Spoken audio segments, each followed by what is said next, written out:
નારી ગામ નજીકથી પસાર થઈ રહેલી પેસેન્જર રિક્ષાને ઈંટ ભરેલા ટ્રેક્ટરે ટક્કર મારતા મુસાફર મહિલાનું મોત નિપજતા પોલીસે જરૂરી કાર્યવાહી હાથ ધરી હતી।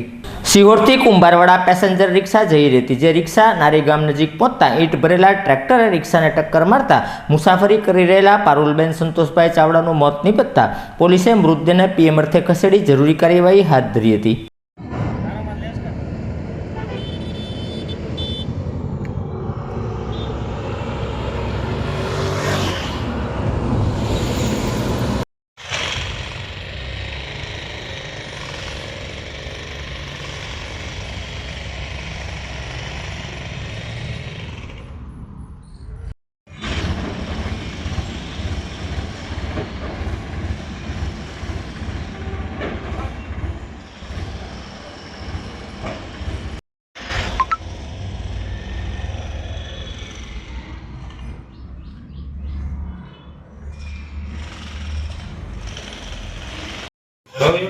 ખાલી બોલો જાણી ના બસ